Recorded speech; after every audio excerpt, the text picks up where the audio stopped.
Você já parou para pensar no que realmente sustenta a vida na Terra? Não é apenas o ar que respiramos ou o solo que pisamos. É a água, aquela imensidão azul que cobre mais de 70% do nosso planeta.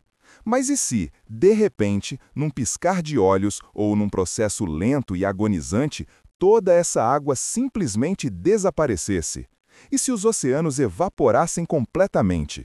Parece coisa de filme de ficção científica, eu sei, mas aqui no canal Esse Fosse Assim, a gente mergulha fundo nessas ideias que parecem impossíveis, mas que nos revelam o quanto somos frágeis e dependentes de cada detalhe do planeta. Hoje, eu quero que você feche os olhos comigo por um instante e imagine as praias vazias, os portos secos, as profundezas oceânicas expostas ao sol pela primeira vez em milhões de anos. O que vemos? O que perdemos? E, mais importante, quanto tempo teríamos antes que tudo desmoronasse? Respira fundo porque essa jornada vai ser intensa.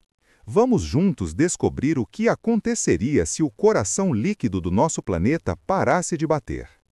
Imagine acordar em uma manhã qualquer e ligar a TV. As notícias anunciam algo impossível. O nível dos oceanos está caindo. Não é uma maré baixa comum. É algo estranho, assustador. Em questão de horas, praias que você conhecia desde criança estão irreconhecíveis. O mar recuou quilômetros. Barcos ficaram presos no que antes era água profunda, agora apenas areia e lama. Nos primeiros dias, a confusão seria absoluta. Cientistas do mundo inteiro tentariam entender o que está acontecendo. Seria evaporação acelerada? Algum fenômeno desconhecido? As teorias se multiplicariam, mas ninguém teria respostas concretas. Enquanto isso, milhões de pessoas que vivem perto da costa começariam a migrar. Pescadores veriam seu sustento desaparecer literalmente diante dos olhos. Cidades portuárias entrariam em pânico. Você percebe que não é apenas sobre o mar desaparecer, é sobre tudo que dele depende. As correntes marítimas, que regulam o clima do planeta inteiro, começariam a falhar. Regiões que sempre foram temperadas experimentariam mudanças bruscas de temperatura. O clima se tornaria caótico, imprevisível. Furacões e tempestades, que se formam sobre águas quentes, deixariam de existir. Mas isso não seria um alívio. Seria apenas o início de algo muito pior. A vida marinha, claro, seria a primeira a sucumbir. Bilhões de criaturas, desde o minúsculo plâncton até as majestosas baleias, pereceriam em questão de dias. As zonas costeiras se transformariam em enormes cemitérios marinhos. O cheiro seria insuportável. E aqui está algo que a maioria das pessoas não percebe. O plâncton, aqueles organismos microscópicos, são responsáveis por produzir cerca de 50% do oxigênio que respiramos. Com sua morte em massa, a atmosfera começaria a mudar. Os primeiros dias seriam marcados pelo choque e pela incredulidade. As pessoas ainda teriam esperança de que tudo voltasse ao normal. Governos tentariam manter a ordem, garantir a distribuição de suprimentos de água potável, que, ironicamente, não vem do mar. Mas a verdade é que ninguém estaria preparado para o que viria a seguir. Olhando pela janela, você veria um céu diferente. Sem a umidade vinda dos oceanos, as nuvens começariam a rarear. O ar ficaria mais seco, mais pesado, de um jeito estranho. Sua pele ressecaria mais rápido, sua garganta ficaria áspera. Esses pequenos desconfortos seriam apenas o começo. As crianças perguntariam: "Mamãe, quando o mar vai voltar?" E você não teria respostas, porque lá no fundo a compreensão começaria a surgir. Talvez ele não voltasse. Que talvez aquele fosse o novo normal.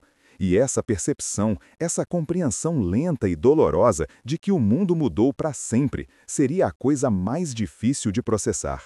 Nos noticiários, especialistas tentariam estimar: quanto tempo nos resta? Quanto tempo até que as consequências catastróficas se manifestem? E a resposta seria aterrorizante: não muito. Porque os oceanos não são apenas água, são o sistema circulatório do planeta. E sem eles, esse organismo chamado Terra começaria a entrar em colapso. Passadas algumas semanas, você começaria a entender a verdadeira magnitude do que significa não ter oceanos. O clima, essa coisa que reclamamos quando está muito quente ou muito frio, mas que raramente paramos para agradecer quando está agradável, sofreria um colapso total. Os oceanos funcionam como um gigantesco ar-condicionado planetário. Eles absorvem calor do Sol durante o dia e nas regiões tropicais e redistribuem esse calor pelo mundo através das correntes marítimas. A corrente do Golfo, por exemplo, é responsável por manter a Europa muito mais quente do que deveria ser para sua localização geográfica. Sem ela, sem as águas que a alimentam, o clima europeu se tornaria brutal, continental, com invernos siberianos e verões escaldantes. Mas não seria apenas a Europa. O mundo inteiro sentiria o impacto. Regiões costeiras, que sempre desfrutaram de climas amenos graças à proximidade com o mar, se tornariam cenários de extremos. As temperaturas variariam drasticamente entre o dia e a noite. Durante o dia, o sol atingiria superfícies que antes eram resfriadas pela água, aquecendo-as a patamares insuportáveis. À noite, sem a água para reter o calor, as temperaturas cairiam abruptamente. Você acordaria tremendo de frio em uma madrugada, apenas para, ao meio-dia, estar sufocando de calor. Seu corpo seria incapaz de se adaptar a essas oscilações tão rápidas. A agricultura, base de toda a nossa civilização, colapsaria. As plantas precisam de ciclos climáticos previsíveis. Sem eles, as colheitas fracassariam em escala global. E tem mais, sem oceanos, não haveria um ciclo de chuvas adequado. Os oceanos são a fonte primária de evaporação que forma as nuvens e traz as chuvas. Sim, ainda existiriam rios e lagos, mas a quantidade de água evaporando deles seria mínima em comparação com o que os oceanos forneciam. As chuvas se tornariam raras, irregulares e torrenciais quando ocorressem. Grandes regiões do planeta seriam rapidamente desertificadas. Lugares que antes eram verdes, férteis, se transformariam em desertos em poucos meses. O solo, sem umidade constante, perderia sua estrutura e viraria pó. Tempestades de areia gigantescas se tornariam comuns, engolindo cidades, enterrando o que restasse da civilização. Você olharia para o céu e veria algo estranho. Ele seria de um azul diferente, mais intenso, quase perturbador. Com menos vapor de água na atmosfera, menos partículas de dispersão da luz, o céu assumiria uma tonalidade que nunca vimos, porque ela nunca existiu enquanto a humanidade habitou este planeta. Os cientistas tentariam prever os padrões, desenvolver modelos, mas seria uma tarefa impossível, porque o sistema climático que conhecemos, que estudamos por séculos, deixaria de existir. Estaríamos em território completamente desconhecido. Cada dia seria uma surpresa, e raramente uma boa. As estações do ano, que seguem padrões milenares, desapareceriam. O verão não seria mais verão. O inverno não seria mais inverno. Seriam apenas períodos de temperaturas extremas, sem qualquer lógica ou previsibilidade. E isso quebraria algo fundamental na psique humana. Porque nós, como espécie, construímos toda a nossa cultura, nossos calendários, nossas tradições em torno dos ciclos da natureza. E esses ciclos simplesmente deixariam de existir. Agora vamos falar de algo que talvez seja ainda mais impactante: a extinção em massa. Porque sem oceanos não seriam apenas as criaturas marinhas que desapareceriam. A maioria da vida terrestre também estaria condenada. Pense comigo, existem animais e plantas que dependem diretamente do mar. Aves marinhas que mergulham para pescar, focas, leões marinhos, pinguins, tartarugas que passam a vida inteira nadando. Todos esses seres simplesmente não teriam para onde ir, o que comer ou como sobreviver. Em questão de semanas, suas populações cairiam a zero. Mas o efeito cascata seria muito maior. Os oceanos produzem, através do fitoplâncton, cerca de metade do oxigênio atmosférico. Com seu desaparecimento, o nível de oxigênio começaria a cair. Lentamente no início, talvez você nem percebesse. Mas com o tempo, respirar se tornaria mais difícil, especialmente em altitudes elevadas ou durante esforços físicos. As florestas, que também produzem oxigênio, tentariam compensar essa perda. Mas sem chuvas regulares, muitas delas morreriam. A floresta amazônica, que depende de ciclos de umidade vindos do Atlântico, secaria. Incêndios florestais se tornariam incontroláveis, e cada árvore que queimasse seria menos oxigênio, mais dióxido de carbono na atmosfera. Você começaria a ver animais terrestres também desaparecerem. Primeiro os grandes mamíferos, elefantes, rinocerontes, ursos, que precisam de muita água e alimento. Depois, os médios. E, eventualmente, até os pequenos. Os insetos, embora mais resistentes, também sofreriam. E sem insetos, sem polinizadores, as plantas também começariam a morrer. Os ecossistemas de água doce, rios, lagos, pântanos, tentariam resistir.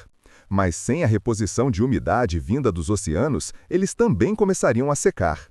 Os rios que nascem de geleiras teriam um breve período de fluxo aumentado, enquanto o gelo derretesse mais rápido no novo clima caótico, mas depois secariam completamente. Imagine caminhar pelo que antes era uma floresta exuberante e encontrar apenas troncos mortos, solo rachado, silêncio absoluto. Nenhum canto de pássaro, nenhum zumbido de inseto, apenas vento, poeira e desolação. Seria como estar em outro planeta, e não mais na Terra que um dia conhecemos. E há um detalhe particularmente cruel nisso tudo. Os humanos seriam, ironicamente, os últimos a perecer.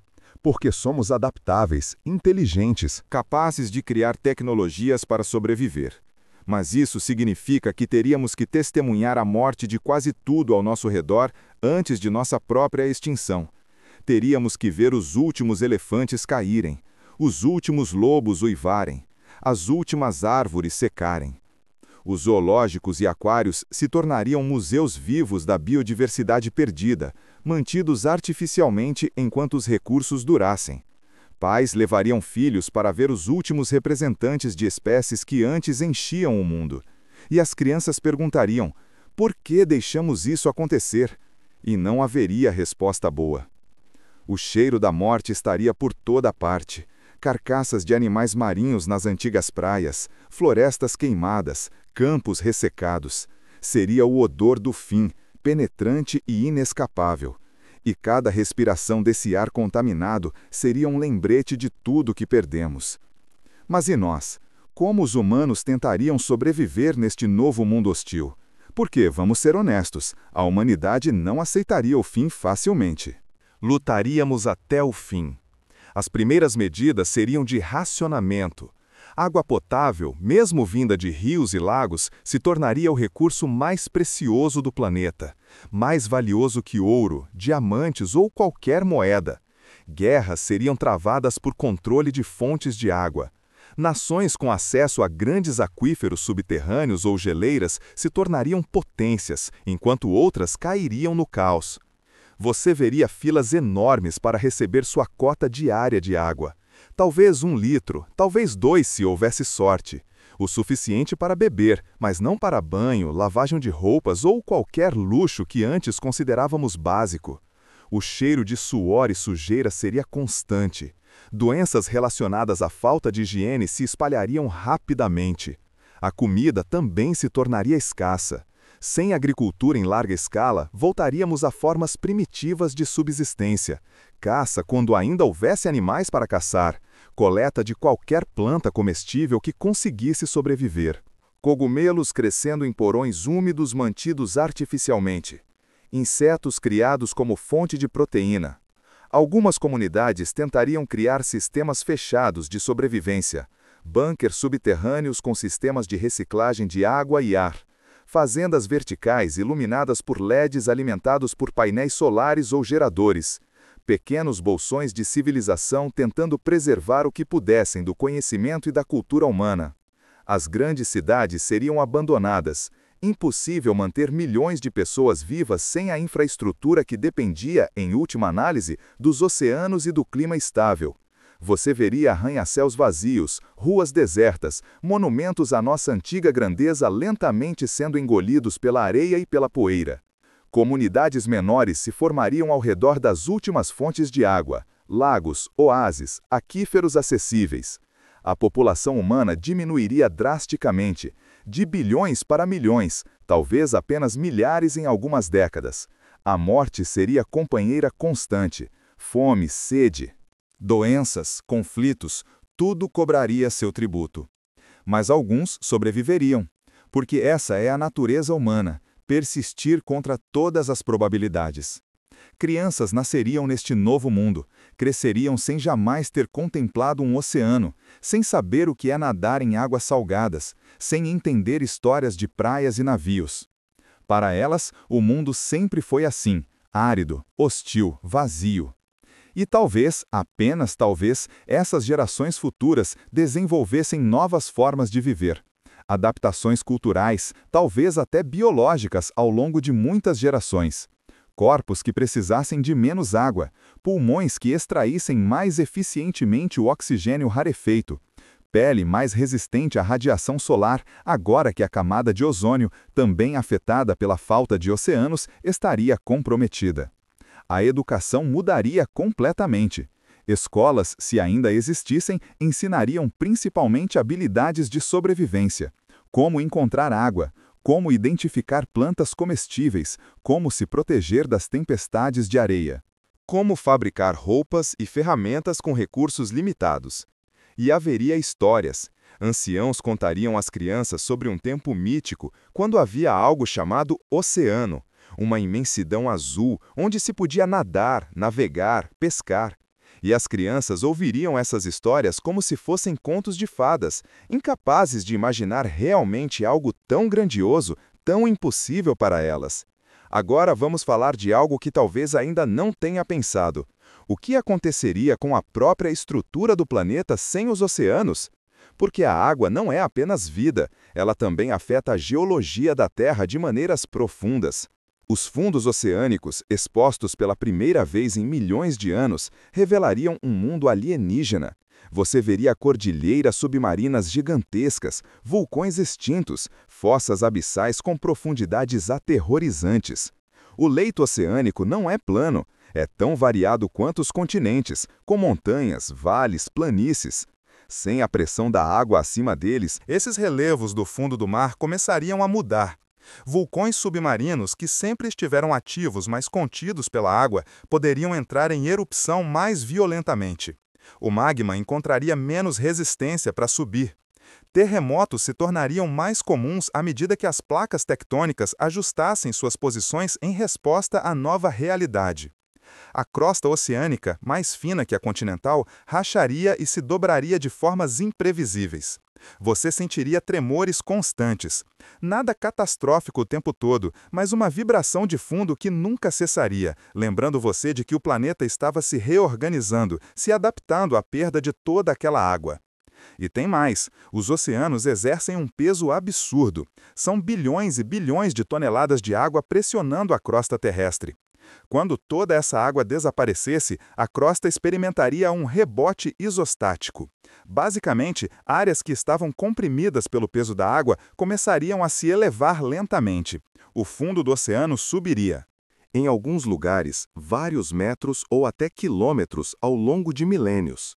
Esse processo não seria um processo suave.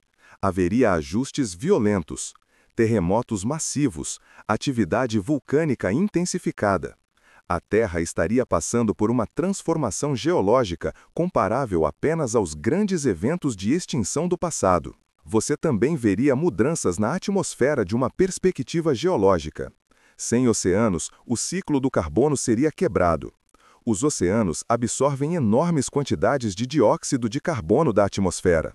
Sem eles, o CO2 se acumularia mais rapidamente. O efeito estufa se intensificaria, mesmo sem a queima de combustíveis fósseis. O planeta esquentaria ainda mais. Mas, paradoxalmente, sem vapor de água, o principal gás de efeito estufa, haveria também um efeito de resfriamento em certas condições. O resultado seria um clima ainda mais caótico do que já descrevemos. Temperaturas extremas alternando sem padrão lógico. As geleiras nos polos e em montanhas altas derreteriam mais rapidamente sem a regulação climática oceânica. Mas essa água não iria para o mar, porque não haveria mar. Formaria lagos temporários, inundaria vales, criaria novos rios que eventualmente também secariam. Seria um ciclo de água completamente diferente, muito menor, muito menos estável. E aqui está algo fascinante e aterrorizante: o sal. Os oceanos contêm quantidades imensas de sal dissolvido. Quando a água evaporasse, para onde iria esse sal? Ficaria para trás, claro. Os antigos leitos oceânicos se tornariam planícies de sal infinitas, desertos de sal maiores que continentes inteiros, brilhando sob o sol implacável. Tempestades de vento varreriam esse sal, espalhando-o pelos continentes. A salinização do solo se tornaria um problema enorme. Terras que antes eram férteis se tornariam estéreis pela concentração de sal. Mesmo as plantas mais resistentes não conseguiriam crescer. Você poderia caminhar por essas planícies de sal e ver formações cristalinas estranhas, belas de uma forma desolada. Mas cada grão desse sal seria um lembrete.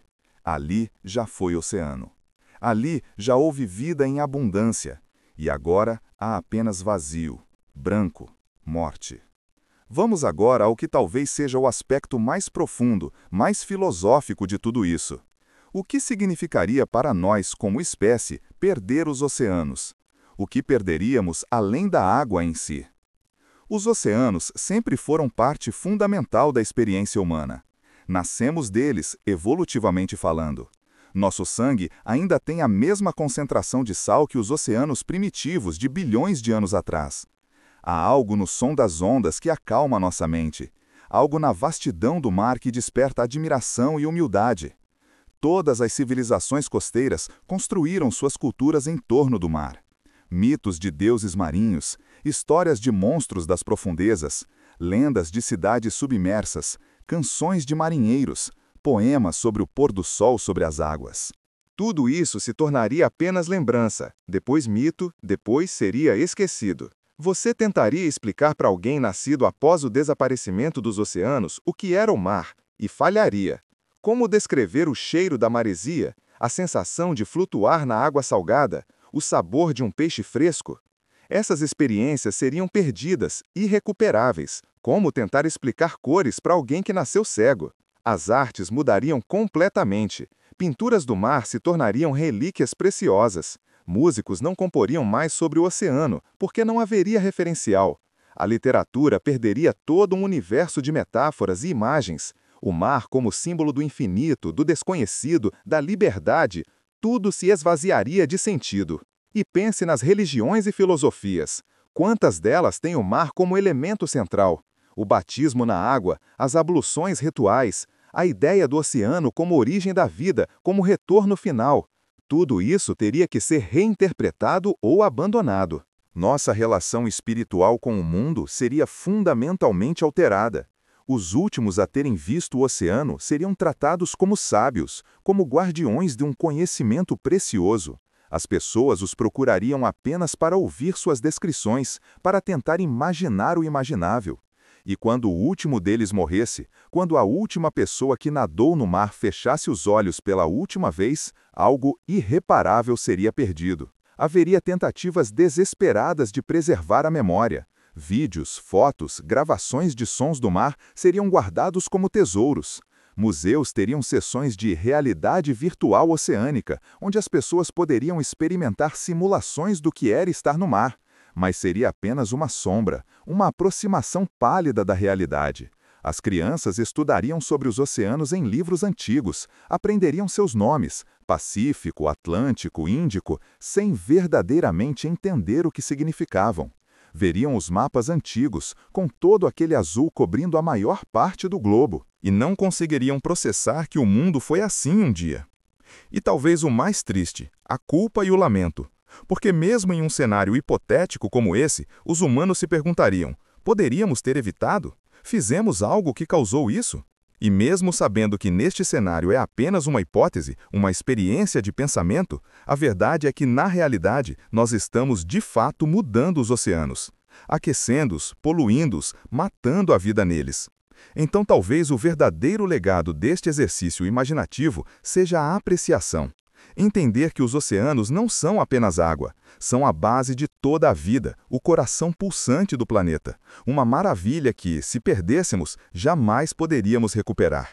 E quando você que está lendo isso agora for à praia na próxima vez, talvez pare por um momento. Sinta a areia nos pés, escute as ondas, prove o sal no ar e agradeça, porque tudo isso é precioso, tudo isso é frágil e tudo isso merece ser protegido com todas as nossas forças. Chegamos ao fim desta jornada sombria pelo que seria um mundo sem oceanos. E eu sei que foi pesado, foi difícil, mas era necessário. Porque às vezes precisamos imaginar a perda total para valorizar o que temos hoje. Os oceanos estão aí, vastos, poderosos, aparentemente eternos. Mas não são invencíveis. Nós, humanos, temos o poder de mudá-los, de destruí-los lentamente. E se não mudarmos nossa relação com o planeta, talvez não vejamos os oceanos evaporarem completamente, mas veremos algo quase tão terrível: vê-los morrer, se tornarem desertos líquidos, sem vida, sem cor, sem propósito. Então aqui vai meu pedido. Da próxima vez que você ouvir sobre mudanças climáticas, poluição oceânica, acidificação dos mares, não ignore, porque esses não são problemas distantes, são avisos. São o planeta dizendo: cuidado, estamos no limite. E se cruzarmos esse limite, se formos longe demais, talvez não haja volta. Mas ainda temos tempo, ainda podemos mudar. Ainda podemos garantir que esse cenário que imaginamos juntos permaneça apenas isso: imaginação. Obrigado por mergulhar comigo nessa reflexão. Até a próxima, aqui no canal E Se Fosse Assim.